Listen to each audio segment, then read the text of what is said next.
என்னடா என் செல்ல குட்டி ஜிஜி மாமாவை போட்டு இந்த போலன்னு இருக்கீங்க?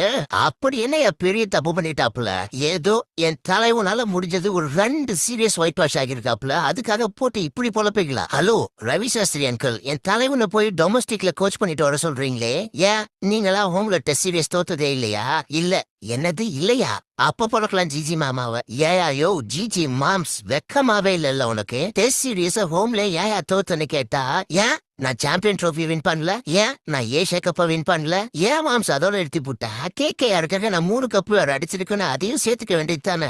ஏன் ரெட் பால்ல ஹோம்லயே வச்சு பம்ப் அடிச்சு விட்டுருக்கானுங்களேன்னு கேட்டா, ஒயிட் பால் கதையை தூக்கின்னு வராப்புல மாமா. அப்புறம் ஏஷியா கப் வந்ததெல்லாம் பயங்கரமான டீம் இல்லையா? அவங்களெல்லாம் வின் பண்றது அவ்வளவு ஈஸியா என்ன? என் தலைவனே கஷ்டப்பட்டு இந்தியாக்காக ஃபர்ஸ்ட் டைம் ஏஷியா கப்ப வின் பண்ணி கொடுத்துருக்கா. அப்புறம் அதை பத்தி பெருமையா பேசத்தானே செய்வாப்புல.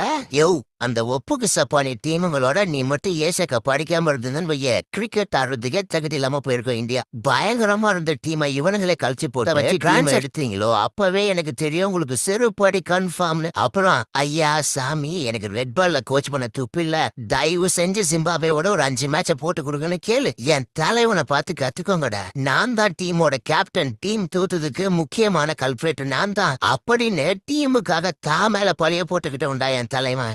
அப்பேற்பட்ட அவரை எல்லா கிரெடிட்டும் அவரே எடுத்துக்கிறாருன்னு ஒரு கூட்டம் சுத்தின்னு இருக்கு. அந்த கூட்டத்துக்கு தலைமை யார் தெரியுமா? நம்ம ஜிஜி மாமா தான். மனசாட்சியே இல்லாம மாணவரையான பேரு சப்ஸ்கிரைபே பண்ணாம வீடியோ பாக்குறீங்க, சப்ஸ்கிரைப் பண்ணி சப்போர்ட் பண்ணுங்க.